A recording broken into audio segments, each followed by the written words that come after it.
When I was injured, the hospital gave me a handicap placard. And I have nothing against handicap placards, but you know, I was young. I was a strong, aggressive Marine leader, and then all of a sudden I'm in the hospital, and I didn't want that handicap placard, so I threw it away. And for some reason, a couple months later, they mailed me another one, and I got it, and I'm like, I'll hold on to this because I drove a truck and I was in San Diego, and sometimes there's not a lot of parking in San Diego. I just put it in my glove box, and maybe for a rainy day. And one day, it was around nowish because it was around the holidays. I was heading to the store with my daughter Lupe.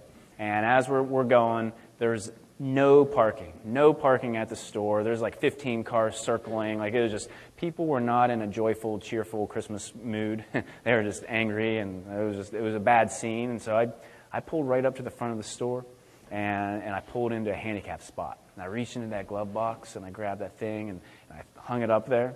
And I said, Lupe, let's go. And we get out of the truck, and we start walking into the store.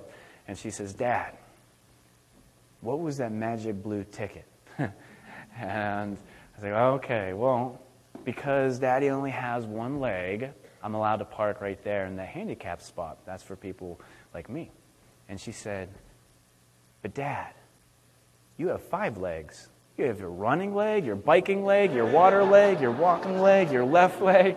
And she said it without even missing a beat. And I remember Chuck laughing. I thought it was funny. I'm walking into the store, and I'm walking through the store, and I'm kind of thinking about it. And I realized I was not setting a good example. I was using my leg as an excuse when it was convenient for me. I ran 6 miles that day, and then I go and I park in a handicap spot. I have nothing against handicap spots, but a guy training for an Ironman probably doesn't need to be parking handicapped. I was just using it. I was using my leg as an excuse, not only to park handicapped, but for other things, like racing, running a 5K. I would finish a 5K, and a couple people beat me, and it's like, in my head, it's because I only have one leg. I was using this leg as an excuse, and it was limiting me. It was limiting me because that's what excuses do. They feel so good, and they're comfortable, and they're so easy, and they make things better. They make you feel better, but they limit your ability to really reach your potential. And that day when I was walking through that store, I made the promise to myself that I would never use my leg as an excuse again.